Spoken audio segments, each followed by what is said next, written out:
موت، زندگی، بیماریاں، خوشیاں، یہ سب ہماری لائف کا حصہ ہیں، ان کو بہت زیادہ ویلیو نہیں دینی چاہیے۔ زندگی کی پوری کوشش کرنی چاہیے کہ ہم زندہ رہیں، اللہ کی بہت بڑی نعمت ہے، لیکن تیار ہر وقت موت کے لیے رہنا چاہیے انسان۔ کسی بھی ٹائم کوئی بھی کبھی بھی مر سکتا ہے، بس یہ اپنے بارے میں بھی عقیدہ رکھ کے بیٹھ جائیں۔ جب قبرستان سے گزرے نا تو تھوڑی دیر ٹھہر جایا کریں، وہاں مردوں کو دیکھیں، اندھیروں کو دیکھیں۔ قبرستان رات میں جانے میں زیادہ عبرت ہوتی ہے۔ کل ایک صاحب کہنے لگے میں قبرستان سے گزر رہا تھا رات کو، مجھے تو بڑا خوف آیا۔ میں نے کہا یہ تو کچھ بھی نہیں ہے بھائی، یہ اندر کی جو پوزیشن ہے نا وہ اس سے بولو بھائی، اوپر جو تمہیں خوف آ رہا ہے تو کچھ بھی نہیں ہے، اصل تو پروگرام کہاں ہو رہا ہے، جو ڈرانے ہو رہے ہیں نا پروگرام وہ اندر ہو رہے ہیں۔ اور جو قبر کھول کے دیکھو نا تو اس میں کہہ رہے ہاں، وہ مجھے کہہ رہے تھے کہ مجھے ہڈی نظر آئی اتنی بڑی گھٹنے کی، ٹانگ کی، ایک انسان کی نا قبرستان میں یہی والا۔ تو وہ کہنے لگے یار یہ ہڈی نا پوری اس کی، یہ گھٹنے سے لے کے نیچے تک۔ تو میں نے اور ڈرا دیا، رمضان تھا، ہم نے کہا بھی تھوڑا سا خوف کا ہے، ہم نے اور ڈرا دیا اس کو۔ ہم نے کہا دیکھ لو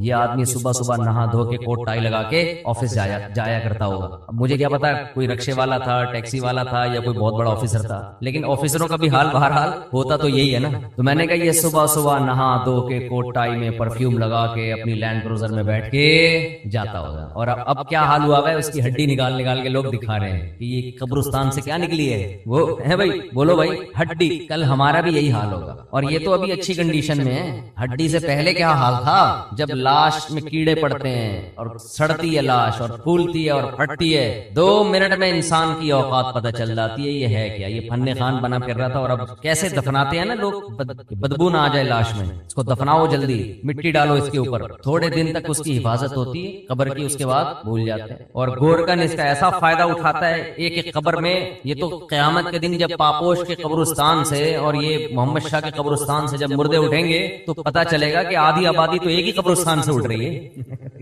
ایک قبر سے 25 لوگ نکل رہے ہیں، ایک قبر میں جو ہے نا گورکن کئی مردوں کو ڈال رہا ہے، وہ بھی پریشان ہے کہ یار اتنے مردے کدھر ٹھکانے لگاؤں۔ تو یہ حال ہے انسان کا، ہڈیاں نکل رہی ہیں، لاش کسی کے کوئی انگلی نکل آئے گی اندر سے، کیسا حال ہوتا ہے۔ اور یہ غنیمت ہے، لیکن اس خبر کے اندر ایک برزخ کی خبر ہے۔ جیسے جب آپ سوتے ہو، آرام کرتے ہو، ایک آپ کی وہ کنڈیشن ہوتی ہے جو آپ بستر پہ لیٹے ہوئے ہو، ایک وہ کیفیت ہوتی ہے جو آپ پر سونے کی حالت میں گزر رہی ہوتی ہے، وہ کیفیت زیادہ عجیب ہے اس کیفیت سے جو آپ کو نظر آ رہی ہے۔ قرآن کہتا ہے فرعون کی ایک لاش وہ ہے جو تمہیں عجائب گھر میں نظر آ رہی ہے، وہ بھی عبرت کی بات ہے، لیکن ایک عالم برزخ میں فرعون پہ جو گزر رہی ہے نا وہ چیز تمہیں نظر نہیں آ رہی، وہ اس سے بہت زیادہ خطرناک ہے۔ النار یعرضون علیہا غدوا وعشیا، وہ آگ ہے جس پر فرعون کو صبح اور شام جلایا جاتا ہے۔ وہ جلنے والا منظر مجھے اور آپ کو نظر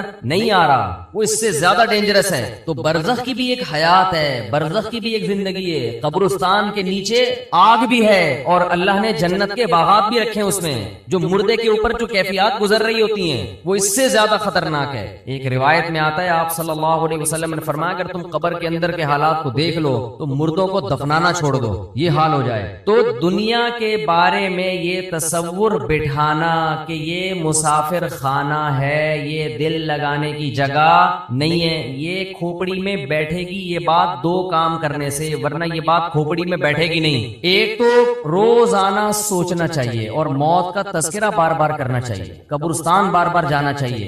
اس عمل سے انسان کو یہ احساس ہوتا ہے کہ میں دنیا میں رہنے کے لیے نہیں آیا۔ نبی صلی اللہ علیہ وسلم نے فرمایا کنت نہیتکم عن زیارت القبور فزورها فإنها تذکر الآخرہ، میں نے تمہیں قبرستان کی زیارت سے منع کیا تھا۔ لوگ پہلے بدعتیں کرتے تھے، وہاں شرک ہوتا تھا، فرمایا اب تمہیں اجازت دے رہا ہوں اس لیے کہ قبرستان جانے سے آخرت کی یاد تازہ ہوتی ہے، احساس ہوتا ہے کہ کل ہم نے بھی لیٹنا ہے یہاں۔ دوسرا کام جس سے دنیا کی محبت کم ہوتی ہے وہ ہے اللہ کی راہ میں مال خرچ کرنا، خرچ کرنے کا جذبہ پیدا کرنا چاہیے۔ الذین ينفقون اموالهم ابتغاء مرضات اللہ وتثبیتا من انفسهم، سورہ آل عمران میں اللہ کا ارشاد فرمایا کہ نیک بندے اللہ کی راہ میں مال خرچ کرتے ہیں 2 کاموں کی وجہ سے، ایک اللہ کو راضی کرنے کے لیے، وتثبیتا من انفسهم، اور ایک اپنے آپ کو دین پر مضبوط کرنے کے لیے، اپنے دل سے دنیا کی دولت کی محبت محبت نکالنے کے لیے. یہ جو نوٹ ہوتے ہیں نا، نوٹ کڑک کڑک، پہلے زمانے میں صوفیاء کرام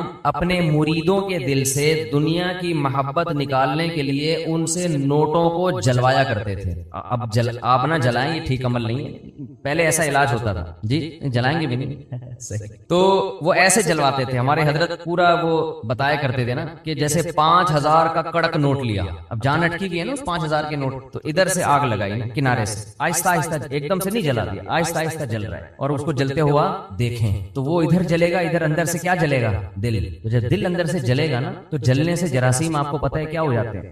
تو دل کے اندر جتنے وہ نوٹوں کی محبت کے جراثیم تھے اور محبت کے جو گٹر ابل رہے تھے وہ آہستہ آہستہ ختم. یہ کام آپ نہ کریں، یہ جائز بھی نہیں ہے، لیکن پہلے بعض صوفیہ کرام یہ کروایا کرتے تھے تاکہ اس کے وہ پہلے پتہ ہے کیسے اصلاح ہوتی تھی. مرید کو دیکھتے تھے اس کمبخت کی بیماری ہے کیا، شیخ ٹریس کرتا، آبزرو کرتا تھا کہ اس میں مسئلہ ہے کیا. وہ کہتے تھے یہ نماز تو پڑھتا ہے، یہ جناب رشتہ داروں سے بھی اچھا سلوک کرتا ہے، سب کچھ ٹھیک ہے، لیکن اس کے اندر فالٹ یہ کہ یہ نوٹوں سے بہت زیادہ محبت کر کے بیٹھا ہوا ہے، اس کو پیسوں کا نقصان برداشت نہیں ہوتا. پھر شیخ اور مرشد یہ کرتے تھے اس کے دل سے پیسے کی محبت نکلواؤ. اب تو بہت سے شیخ، سب نہیں، اچھے تو ہر جگہ ہیں، بہت سے شیخوں کے دل میں جتنی پیسوں کی محبت ہوتی اتنی تو مریدوں کے دل میں نہیں ہوتی. اور شیخ اپنے مرید کی جیب پہ نظر رکھ کے بیٹھا ہوتا ہے، کمبخت نے 6 سال ہو گئے آج تک ہدیے کے نام پہ 1 روپیہ بھی نہیں دیا ہے. آج خرچ کرنے کے جو فضائل بیان کیے جاتے ہیں اس کا مطلب ہوتا ہے مجھے دو. صحیح ہے نا؟ کیا مطلب ہوتا ہے؟ جب بڑا بھائی چھوٹے کو سمجھا رہا ہو یا چھوٹے بڑا کو سمجھا رہا ہو کہ اسلام میں خرچ کرنے کی بہت فضیلت ہوتی ہے، اس کا مطلب ہے مجھے پیسے دو. اس کا مطلب کیا ہوتا ہے؟ مجھے پیسے.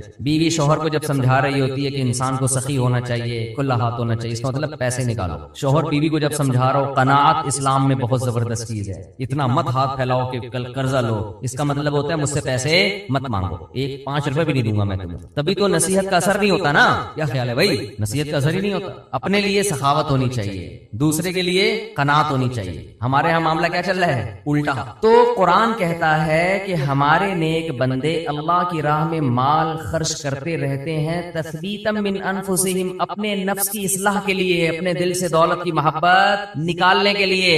اپنے اوپر بھی خرچ کریں، اپنے رشتہ داروں پہ بھی. سب سے پہلا حق کس کا ہے؟ رشتہ داروں کا.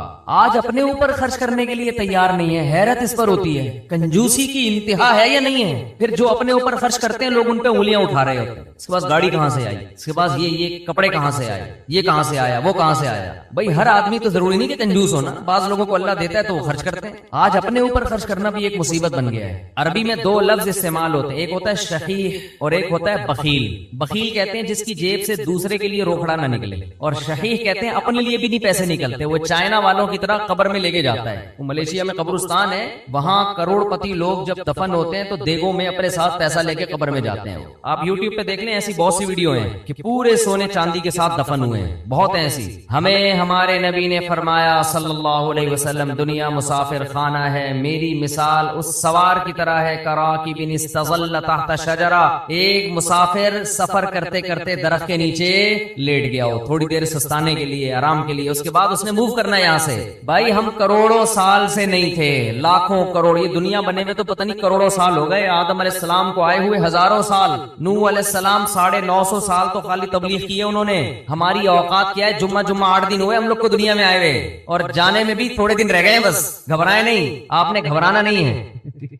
تو یہ میں آپ کو ڈرانے کے لیے یہ باتیں نہیں کر رہا کہ آپ کا یار جمعہ 8 دن نہیں اور 4 دن رہ گئے جانے میں. یہ حقیقت ہے. موت سے ڈرنے کا فائدہ نہیں ہے، موت سے دوستی لگانے کا فائدہ ہے. دیکھو جس ڈاکو نے پیچھا کرنا ہی ہو، آپ کسی محلے میں رہتے ہیں، آپ کو پتا چل گیا یہاں ایک بندہ میرے پیچھے پڑا ہوا ہے، میری ہاتھ دھو کے مارے گا وہ مجھے یا مجھے پکڑے گا، تو آپ محلہ تبدیل کر لو گے. کیا خیال ہے کہ بھائی اس دہشت گرد کو تو محلے سے نکالا نہیں جا سکتا، خود ہی محلہ تبدیل کر لو. جیسے ہی آپ نے محلہ تبدیل کیا وہ دوسرے محلے میں پہنچ گیا، پھر وہ آپ تیسرے محلے میں گئے وہ وہاں پہنچ گیا. اب آپ بھاگ بھاگ کے تھک گئے مگر وہ آپ کا پیچھا نہیں چھوڑ رہا، تو پھر آپ کیا کرو گے؟ وہی کرو گے جو امریکہ افغانستان میں کر رہا ہے، مذاکرات کی دعوت دو گے. آپ کیا کرو گے؟ بولو بھائی قطر مذاکرات ہوں گے. یار بیٹھو آؤ، وہ تو کہہ رہے تھے 20 سال پہلے یہ کر لیتے مذاکرات، لیکن چلو دیر آئے درست ہے. وہ کہے گا آؤ بیٹھو مذاکرات کرتے ہیں. تو آپ بھی یہی کرو گے نا اس ڈاکو کے ساتھ کہ بھائی تمہیں کیا مسئلہ ہے، میری جان کے پیچھے ہاتھ دھو کے کیوں پڑ گئے ہیں؟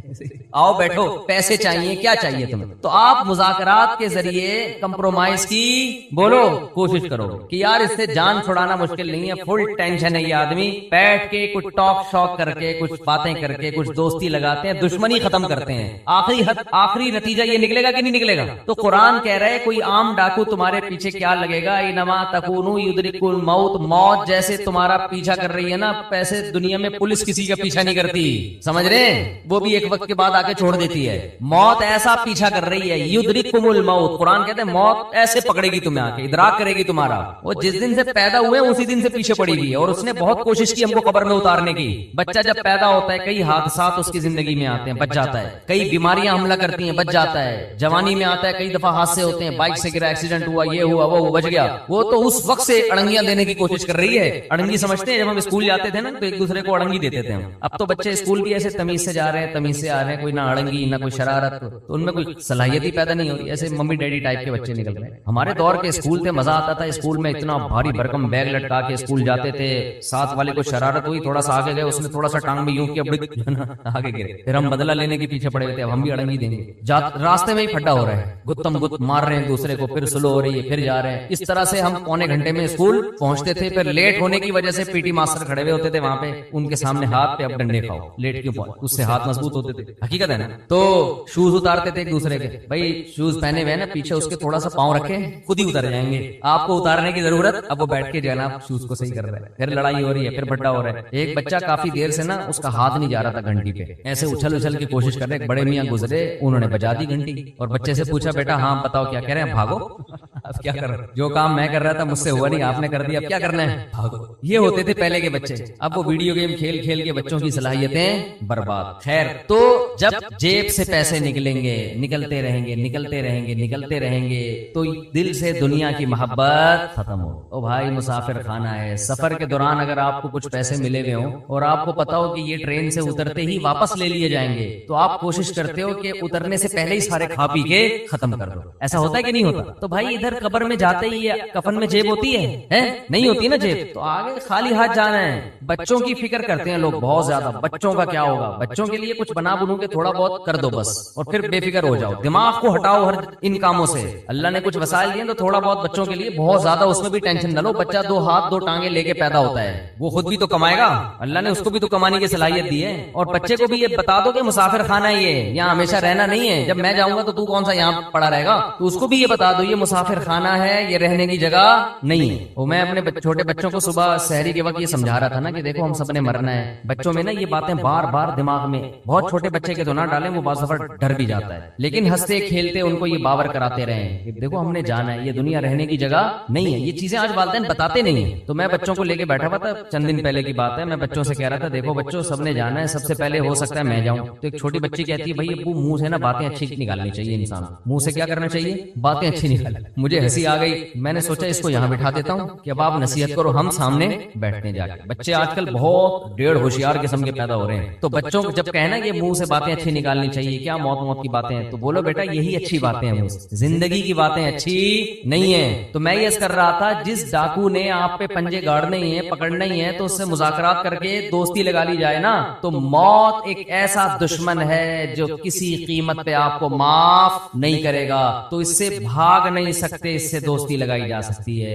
موت سے باتیں کیا کریں بیٹھ کے, بھائی کوئی مسئلہ نہیں ہے, جہاں تم نے اتنے لوگوں کو قبر میں اتارا مجھے بھی اتار دینا, تو لیکن آپ چاہتی کیا ہو مجھ سے, ٹھیک ہے نا, پرابلم کیا ہے آپ کے ساتھ, میں تو تیار ہوں گلے لگانے کے لیے. تو موت کہے گی کہ دیکھ میں جب کسی کو پکڑتی ہوں نا تو کسی سے کو دوست بن کے پکڑتی ہوں اور کسی کو دشمن بن کے. جس کا عمل اچھا ہو موت اس کے لیے ایک محبوب کو محبوب سے ملانے کا ذریعہ ہے, جس کا عمل اچھا نہیں ہے موت اس کے لیے بہت بڑی آفت اور تباہی ہے. حضرت عمر کی شہادت کا جب وقت تھا تو فرمایا کہ مجھے جلدی دفنانا. حدیث میں آتا ہے نا کہ جب مردے کو ہم لے کے جا رہے ہوتے ہیں قبر میں, تو اگر وہ اچھی میت ہو, نیک عمل ہو, تو وہ کہتے ہیں جلدی لے کے جاؤ, وہ بزبان حال یہ کہہ رہا ہوتا ہے. اور اگر اس کا عمل برا ہے تو کہتے ہیں مجھے کہاں لے کے جا رہے ہو تم. انسان اپنے عمل کی طرف جا رہا ہے, عمل کی طرف. انکا کادحن الی ربک کدحا فملاقی, اے انسان تم میں سے ہر شخص رب کی طرف ایک عمل کر رہا ہے اور عن قریب اس عمل سے اس کی ملاقات ہونے والی. جو کر رہے ہیں اسی سے ملاقات ہوگی, تو اچھا کر لو بھائی, کچھ اچھا کر لے تاکہ ملاقات ہو تو خوشی ہو. تو نبی صلی اللہ علیہ وسلم نے فرمایا اتقوا النار ولو بشق تمرہ, صدقات و خیرات کا سب سے پہلا فائدہ کیا کیا ہے، آپ کے دل میں دنیا کی محبت ختم ہوگی اور اس سے دنیا میں سکون ملے گا، آپ ریلیکس ہو جائیں گے۔ دیکھو کسی کو کسی سے عشق ہو گیا اور اس عشق کی مراد پوری نہیں ہو رہی تو سکون کے لیے کیا کہا جائے گا؟ اس سے تعلق ختم کر دو، یہی کہا جائے گا نا، دوستی ختم کر دو تاکہ عشق ختم ہو جائے۔ اس وقت ڈپریشن اور اسٹریس کا سب سے بڑا سبب دنیا کی محبت ہے۔ انسان چاہتے ہیں میری ساری خواہشات پوری ہوں، موت کے لیے وہ ذہنی طور پر تیار نہیں ہے، تو اس کا حل یہ کہ اس محبت کو ختم کرو۔ مسافر خانہ بول بول کے ختم کرو، مسافر خانہ ہے بھائی، مر جائیں گے آج نہیں تو کل مریں گے، وہ فلاں مر گیا تو اللہ مغفرت فرمائے، سب نے مرنا ہے بھائی، بس مر گیا تو کیا ہوا، آج ہم نے کل ہم نے مرنا ہے، کل آپ نے مرنا ہے، سب نے مرنا ہے۔ قبرستان تو ایسے ہی آباد ہوں گے۔ اصل تو ہماری وہ 6 فٹ کی، دیکھو راحت اندھوری کا شعر میں نے لائیو سنا تھا، 2 گز صحیح لیکن میری ملکیت تو ہے، اے موش تو نے مجھ کو زمیندار کر دیا، او کما قال، کہ 2 گز صحیح ہے اور میری ملکیت تو ہے نا۔ تو یہ شعر میں نے سنا اور ابھی راحت اندھوری کہاں ہے؟ اسی 2 گز کی زمین میں۔ جب وبا آئی تھی کرونا کی تو راحت اندھوری کا شعر آیا تھا کچھ اس وبا کے بارے میں، اور اسی وبا سے راحت اندھوری کا انتقال ہوا کرونا میں، سمجھتے کہ نہیں؟ تو آدمی بتا رہا ہوتا ہے اور لیٹا ہوا ہوتا ہے قبر میں، سب مر مر کے بھر رہے ہیں قبریں، جا رہے ہیں دنیا سے، تو اس کا استحضار کرنا چاہیے اور دل سے دنیا کی محبت نکالنے کے لیے وہ نوٹ خرچ کریں جس پر آپ کا دل سب سے زیادہ اٹکا ہوا ہو۔ سمجھتے ہو حدیث میں آتا ہے کہ سب سے افضل صدقہ وہ ہے کہ جس میں صدقہ کرنے کا دل نہیں چاہ رہا ہو۔ بات آ رہی ہے سمجھ؟ صدقہ کرنے کا بولو بھائی دل نہیں چاہ رہا، وہ نکالو جیب سے۔ اور صحابہ یہ بھی پوچھتے تھے کہ کہاں خرچ کریں؟ نبی نے فرمایا ہاں پہلا فائدہ میں بتا دوں کہ دل کی اصلاح ہوتی ہے، دوسرا فائدہ ذہن کو سکون ملتا ہے، ڈپریشن اسٹریس ختم ہوتی ہے، تیسرا فائدہ اللہ کا غضب ٹھنڈا ہوتا ہے، گناہ انسان سے ہو جائے اللہ غضبناک ہوتے ہیں۔ آپ نے فرمایا آگ سے بچو، اگرچہ کھجور کا ایک دانہ صدقہ کر کے ہی ہو، کچھ نہ کچھ کرو صدقہ تاکہ اللہ کا غضب کیا ہو؟ ٹھنڈا۔ تو بہت سارے ہیں، رمضان میں چونکہ نبی سخاوت کا دریا بنا کرتے تھے تو رمضان میں زیادہ کرنا ہے، کرنا کہاں ہے؟ یہ بہت اہم سوال ہے۔ سب سے پہلا حق اسلام نے آپ کے غریب ترین رشتہ داروں کا بنایا ہے۔ آج کل غریب لوگ مارکیٹ میں اویلیبل ہیں نہیں، پہلے میں یہ بتا دوں آپ، غریب تلاش کرنا مشکل کا ہے لیکن اتنے آسانی سے نہیں ملتے، اس میں فراڈ ہی زیادہ ملتے ہیں۔ تو اگر رشتہ داروں میں کوئی واقعی مستحق ہے تو جنت کمانے کا اس سے بہتر موقع آپ کے پاس نہیں ہے۔ اور رشتہ داروں کو تو ویسے بھی ہدیے دے دیا کرو بھائی، بہن بھائیوں نے آپس میں پیسوں کے تبادلے چھوڑ دو، دعوتیں ہو رہی ہیں جن کا کوئی فائدہ نہیں، بلا کے اتنا قورمہ دیکھ پکا کے سب کو کھلا دیا، وہ پہلے اپنے گھر میں نہیں کھا رہا کیا بیٹھ کے؟ پیسوں سے جتنی حاجت پوری ہوتی ہے کسی کی اتنی دعوتوں سے پوری نہیں ہوتی، تو پیسے تو بھائی ان کو رواج ہی ختم ہو گیا کہ بھائی اپنی بہن کو لفافے میں ڈال کے پیسے دے دے۔ اور رشتہ دار جو قریبی ہے نا ان کے لیے مستحق ہونا ضروری نہیں ہے، مستحق تو زکات کے لیے ضروری ہے، پھر ورنہ زکات ادا نہیں ہوگی۔ ویسے صدقہ دینے کے لیے سامنے والے کا مستحق ہونا ضروری نہیں ہے، اپنے قریبی رشتوں کو آپ ہدیے کے نام پہ لفافے میں پیسے ڈال کے دے دیا کرو۔ یہ چیز ہمارے معاشرے میں ختم ہو رہی ہے۔ تہادو تحابو، آپ نے فرمایا دوسرے کو ہدیے دیا کرو، اس سے محبت بڑھے گی، بجائے دینے کے کیا کر رہے الٹا کھا رہے ہیں۔ تو سب سے پہلا حق کس کا ہے؟ قریب ترین رشتہ داروں کا، پھر دینی مدرسوں کا، پھر اور جو بھی اللہ نے آپ جو بھی خیر کے کام ہیں، ہسپتال ہیں جو اچھے کام کر رہے ہیں، کہیں بھی جہاں آپ کا دل کھٹکتا ہے۔ لیکن اتنی بات ضرور ہے کہ اللہ نے جیسے ایمان والوں کی یہ صفت بیان کی کہ یہ نماز پڑھتے رہتے ہیں، اسی طرح اللہ نے بتایا کہ ان کی جیب سے اللہ کے لیے پیسہ نکلتا رہتا ہے، اور یہ پیسہ آپ کی جیب سے نکل کے ضائع نہیں ہو رہا، اللہ کے بینک میں انویسٹ ہو رہا ہے، اللہ کی تجارت میں انویسٹ ہو رہا ہے۔ اللہ فرماتے ہیں کہ اللہ سخی ہے، وہ بہت زیادہ اس کو بڑھا چڑھا کے دے گا۔ اس کی مثالیں دی کمثل حبۃ، جیسے گندم کا ایک دانہ، اس میں آپ کو لاکھوں دانے نظر نہیں آئیں گے لیکن آپ زمین میں بوئیں تو ایک ایک دانے سے کیسے لاکھوں لاکھوں دانے پیدا ہوتے ہیں۔ تو ایسے ہی اللہ مسلمان کے صدقات اور خیرات کو پھیلاتا رہتا ہے اور بڑا کرتا رہتا ہے اس کو۔ اللہ سے دعا ہے کہ ہمیں اس جہنم کی آگ سے بچنے کی فکر میں اللہ صدقات و خیرات کی توفیق عطا فرمائے، اور زکوٰۃ کے مسائل علماء سے پوچھ کے عمل کیا کریں۔ پیسہ آنا کامیابی ہے، اگر کامیابی ہوتی تو پیسے جس کو پیسہ ملا وہ ناکام کیوں ہو گیا؟ قارون ناکام کیوں ہو گیا؟ اگر حکومت ملنا کامیابی ہوتی تو فرعون دنیا کا سب سے کامیاب انسان ہوتا، حالانکہ وہ دنیا کا سب سے ناکام انسان ہے۔ تو پوری دنیا میں یہ چیز کامن ہے، پوری دنیا میں، ہندو میں بھی، عیسائی میں بھی، مسلمانوں میں بھی، سکھوں میں بھی، صبح سے لے کے دوپہر، دوپہر سے لے کے شام، شام سے لے کے رات، رات سے لے کر صبح، صحت اچھی، پیسہ اور عزت، بس اسی کے پیچھے پاگل ہو گیا انسان۔ پاگل کا لفظ ہلکا ہے، باولا ہو گیا۔ باولا سمجھتے ہیں؟ یہ پاگل کی سپرلیٹو ڈگری ہے، ہمیں اپنے بارے میں تو پتا ہونا چاہیے نا ہم کیا ہو گئے ہیں، تو پاگل کی سپرلیٹو ڈگری باولا۔ اور حقیقت یہ ہے کہ جب اپنے حالات میں انسان غور کرے، لوگوں سے ملے، تو ایسا ہی لگتا ہے کہ دنیا کو مسافر خانہ سمجھنا بولو چھوڑ دیا، صبح شام موتیں دیکھ رہے ہیں۔ ابھی ایک صاحب آئے ہوئے تھے، انہوں نے بتایا کہ کچھ پروجیکٹ چل رہے ہیں کراچی میں، اربوں روپے کی مالیت کے ہوں گے وہ، تو جو اونر تھا نا، جو مالک تھا، بہت ارب پتی، بہت پیسہ ہے لوگوں کے پاس۔ اچھا یہ بات مجھے جو صاحب بتا رہے ہیں وہ بینک کے مینیجر ہیں، ظاہر ہے ان کے سامنے اکاؤنٹ کی پوری ڈیٹیل موجود ہوتی ہے، انہوں نے نام نہیں لیا مجھے کیونکہ یہ تو انلیگل ہے، نام نہیں لیا، بس بتایا کہ کراچی کا ایک بڑا تاجر ہے۔ مجھے انہوں نے کہا کہ اس سے میں آپ کی ملاقات کرواؤں گا، کچھ باتیں پوچھنی ہے، اس نے پوچھنی ہے یا آپ نے اس کو کچھ نصیحت کرنی ہے۔ عجیب بات آپ دیکھیں، دوبارہ میری ان صاحب سے جب ملاقات ہوئی تو انہوں نے کہا کہ اس کا انتقال ہو گیا۔ اس کا بولو بھائی، بولنے میں تو کوئی حرج نہیں ہے نا، اس سے دماغ میں دل میں بات بیٹھتی ہے، کیا ہو گیا؟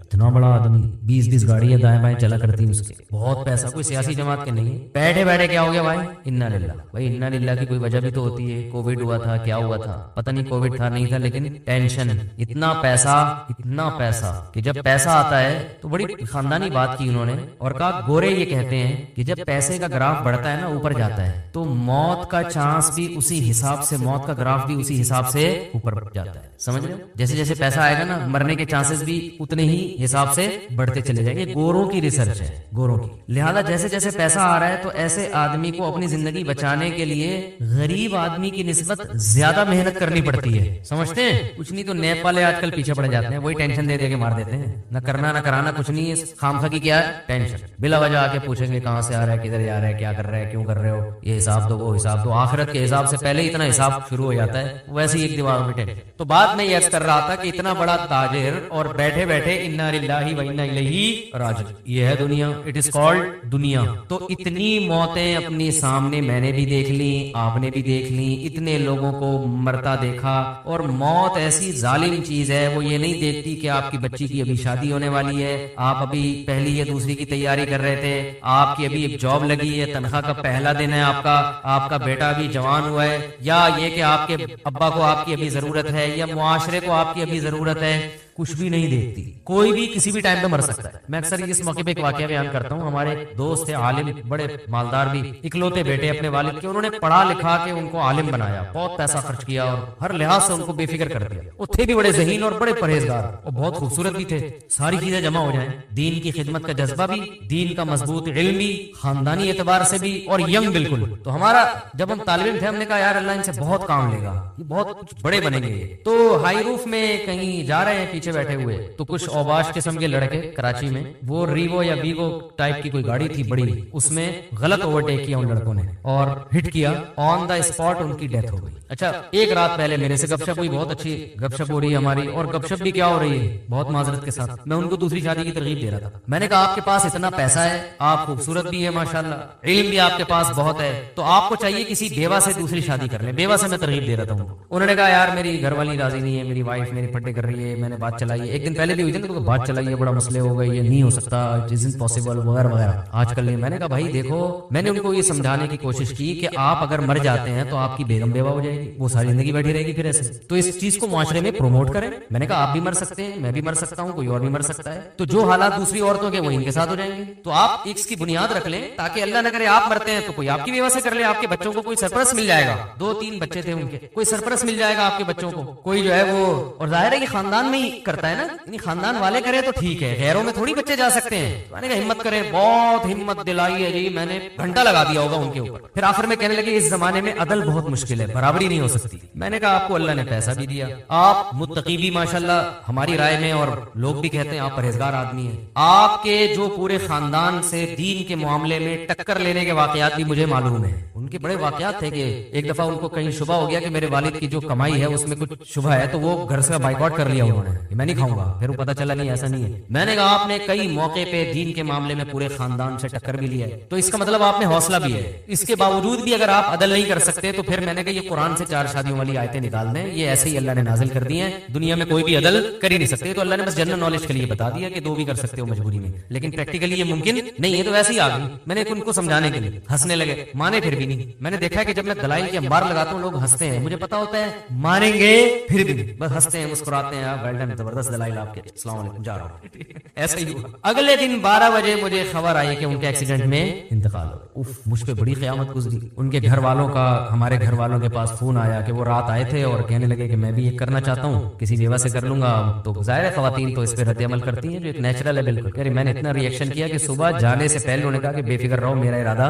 نہیں ہے, خام خام ٹینشن نہ لو. اچھا میں نے اب بات چل پڑی ہے تو ایسی اپنی نجی باتیں کرنی نہیں چاہیے, لیکن چل پڑی ہے تو بس اللہ کی طرف سے ہو گیا. یہ میرا کوئی ارادہ نہیں تھا ایسی باتیں. تو میں نے اس وقت تازہ دوسری کی ہوئی تھی اور بہت موسٹ وانٹیڈ بنا ہوا تھا میں کہ جہاں ملے کوٹو اس کو پکڑ گئے. میں ٹھیک ٹھاک ٹینشن میں تھا ان دنوں میں. تو ان کے گھر والوں نے ہمارے گھر والوں کو فون کیا کہ آپ کو جو غم پہنچا ہے نا کہ آپ کے میاں نے دوسری کی ہے, وہ میرے غم سے بہت کم ہے. آپ کے بچوں کے پاس باپ بھی ہے, آپ کی ایک سوکن آئی ہے. بس مجھے جو غم پہنچا ہے, میرے میاں رات کو بات کر کے گئے ہیں اور پھر ایگریمنٹ کیا نہیں کروں گا, تو میں تو سرے سے میاں سے ہی محروم ہو گئی. میرے ذہن میں یہ بات آئی کہ یہ اتفاقی واقعہ نہیں ہے, یہ کوئی اتفاقی حادثہ نہیں, اللہ کی طرف سے مصلحت تھی اس میں. اور میں بیان بھی اسی وجہ سے کر رہا ہوں کہ مجھے اس میں بڑا سبق ملا. تو یہ واقعہ بھی ہے تقریباً 15 سال پرانا جو میں بیان کر رہا ہوں, 15 سال پرانا واقعہ ہے. تو وہی ہوا, 12 بجے دن میں کال آئی کہ ان کا انتقال ہو گیا. گھر والے بیوہ, ان کی وائف بیوہ ہو گئی, بچے یتیم ہو گئے. وہی پھر سب کو پتا ہے ہمارے معاشرے میں دوبارہ شادی آسان کام بولو بھائی نہیں ہے. وہ ہوتی بھی ہے تو اس جیسا تو نہیں ملتا. دوسری کر رہے ہوتے ہیں ہم جیسے, جن کو لوگ ویسے ہی کہتے ہیں یہ ٹریک سے ہٹے ہوئے لوگ ہیں, یا وہ بہت ہی کوئی مکھنچو ٹائپ کے لوگ ہوتے ہیں, وہ کر رہے ہوتے ہیں. کوئی شریف آدمی ابھی تک مجھے بہت کم لوگ نظر آئے ہیں. کم میں اس لیے کہہ رہا ہوں کہ 2-3 ہیں, وہ کہیں گے یار ہمیں شرافت سے نکال دیا آپ نے. تو کوئی سمجھدار آدمی, کوئی عزت دار لوگ, کوئی وہ نہیں تیار ہوتے اس کام کے لیے. تو میں کہتا ہوں یار بس یہ سوچ لیا کرو کہ بیوی میری بیوہ بھی ہو سکتی ہے, اور عورتیں بھی یہ سوچ لیا کریں کہ میں بیوہ بھی ہو سکتی ہوں. اللہ جیسے دوسری عورتوں سے اللہ نے میاں کو چھینا ہے, تو میرے میاں کو بھی اللہ مجھ سے چھین سکتے ہیں. تو معاشرے کی ایک ضرورت ہے. خیر یہ بات یہاں سے چلی تھی کہ جب ان کی انتقال کی خبر آئی نا, میں بہت پریشان ہوا کہ یار ان کے والد نے ان کو اتنا پڑھایا, آج پھل کھانے کا وقت تھا. آج وقت تھا بھائی تاجر اپنے ایک بیٹے کو وقف کر دے, اب وہ عالم بنے, اب ماشاءاللہ دین کی خدمت کا موقع ملا, اور اللہ نے وہ خدمت ہی نہیں لی, پہلے ہی موت ہو گئی. اور موت بھی ایسے ہوئی ہے کہ ان کے لیے جو گاڑی ادارے نے رکھی تھی وہ گارڈ کے ساتھ, بڑی گاڑی کہ اس میں جائیں گے, کیونکہ کراچی کے حالات بہت خراب تھے. تو ان کے والد نے کہا تھا کہ میرے بیٹے کو آپ جب بڑی گاڑی دیں گے اور گارڈ دیں گے, یہ نظروں میں آ جائے گا لوگوں کی, تو خام خام کی دشمنیاں بنے گی. ان کو ہائی روف میں ایسی کھچاڑا سی گاڑی میں جس میں کوئی یہ سمجھے ہی نہیں کہ یہ کوئی بڑی شخصیت ہے, یہ کسی بڑے ادارے سے ان کا تعلق ہے. تو زندگی بچانے کے لیے ہائی روف کا انتظام کیا تھا,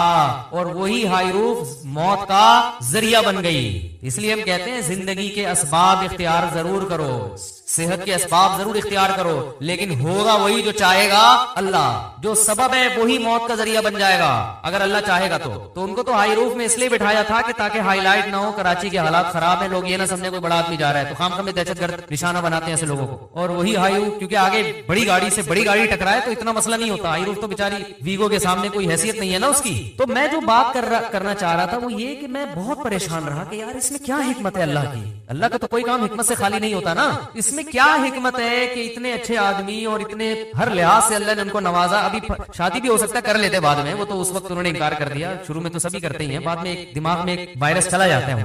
میرے بیان جو بھی سنتا ہے نا, خواتین سے کہتا ہوں کہ ان کا کووڈ-19 کا ٹیسٹ کروایا کرو.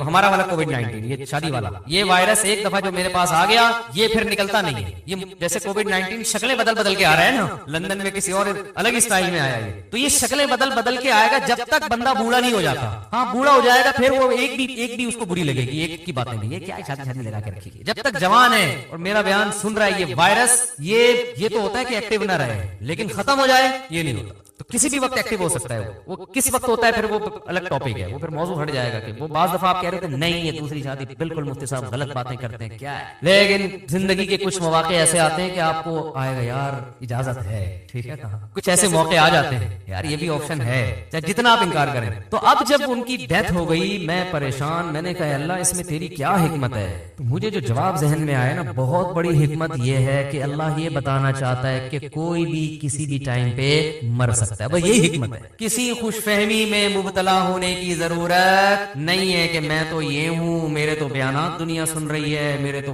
فین فالوئنگ بہت زیادہ ہے, ہم نے تو ابھی یہ کرنا ہے, اور آپ کا بزنس ایسا ہے, اور ابھی تو ہمارے بچے چھوٹے چھوٹے ہیں, ابھی تو اللہ تعالیٰ میری بیوی کو بیوہ نہیں کر سکتا, میرے چھوٹے چھوٹے بچوں کو یتیم نہیں کر سکتا, ابھی تو جناب میں نے جو ہے وہ پڑھائی مکمل کرنی ہے, اور پھر ابھی تو ایک سیمسٹر رہ گیا میرا, باقی سارے کمپلیٹ ہو گئے, ابھی تو میں MBBS ڈاکٹر بن گیا ہوں, 2 سال کی بس جاب رہ گئی گئی ہاؤس جاب, اس کے بعد تو مزے ہی مزے, ہاؤس جاب ہو گئی ہے اور بس اب تو کلینک کھولنی ہے اور پھر جناب پیسے کمانے ہیں اور یہ کرنا ہے اور وہ کرنا ہے. بھائی جان کوئی بھی کسی بھی ٹائم پہ مر سکتا ہے, ایسا اللہ کی طرف سے کوئی گارنٹی نہیں ہے, سمجھ رہے ہو, بلکہ اللہ دکھائے گا. اور یہ انگریزوں میں بھی ہوتا ہے جن کی صحتیں ہم سے اچھی ہیں. کل ایک ڈاکٹر صاحب سے بات ہو رہی تھی, یورپ میں ہوتے ہیں, انہوں نے کہا کہ گوروں کی یہاں صحت اتنی اچھی ہے لیکن حیران ہوتے ہیں کہ 27 سال جوان لڑکا جس کی خوراک بھی بہت ہی حساب و کتاب سے اور فزیکل فٹنس کا ٹرینر ہے, لوگوں کو گائیڈ کر رہا ہے, وہیں کی یونیورسٹی پڑھا ہوا, لیکن ایسی بیماری ہو جاتی ہے کہ ہم حیران ہوتے ہیں اس کو کیسے ہو گئی. بیماری کا کوئی سبب نہیں ہوتا لیکن آدمی موت کے منہ میں چلا جاتا ہے. تو وہ خود یہ کہہ رہے تھے کہ بس یہ اللہ کے کام ہے, سب کچھ سائنس نہیں ہے, سب کچھ اسباب نہیں ہے. تو میں نے ان کو, ڈاکٹر صاحب کو بھی یہی کہا, میں نے کہا اللہ اصل میں یہ بتانا چاہتے ہیں کوئی بھی دنیا میں کسی بھی ٹائم پہ مر سکتا ہے. جو اللہ نے دعویٰ کیا نا مسافر خانہ ہے, متاع الغرور دھوکے کا گھر ہے, تو اللہ کی بات غلط تھوڑی ہو سکتی ہے. اگر یہ دنیا ایسی اللہ بنا دے کہ آپ اپنی صحت کا بہت خیال رکھ رہے ہو تو آپ نے واقعی 90 سال ہی جینا ہے, سب کے ساتھ ایسا ہی ہونا شروع ہو جائے تو یہ دھوکے کا گھر تھوڑی ہوگی. دھوکا اسے کہتے ہیں کہ دکھاؤ کچھ اور دو کچھ اور. جیسے دکاندار بعض دفعہ آپ سبزی لینے جاؤ نا سبزی منڈی میں, تو اوپر کے رو میں کینو بڑے خوبصورت سے رکھے ہوئے ہوتے ہیں, گھر میں لاؤ تو اندر پتہ نہیں کیا نکلتا ہے. اس کو کیا کہتے ہیں؟ دھوکا. تو اللہ نے بھی بار بار قرآن میں کہا ہے کہ متاع الغرور یہ دھوکے کا سامان ہے, دار الغرور ہے, دھوکے کا گھر ہے. تو دھوکے کا مطلب یہی ہے کہ دنیا جب آپ کو خوبصورت خواب دکھائے گی, آپ سمجھو گے یار ابھی یہ ہو جائے گا, ابھی یوں ہو جائے گا, ابھی ایسے ہو جائے گا, ابھی تو ہڑو بچہ ہو جائے گا, پتہ چلے گا کہ جی سارے پلان آپ کے 2 سیکنڈ کے اندر ہاتھ میں مل جائیں گے.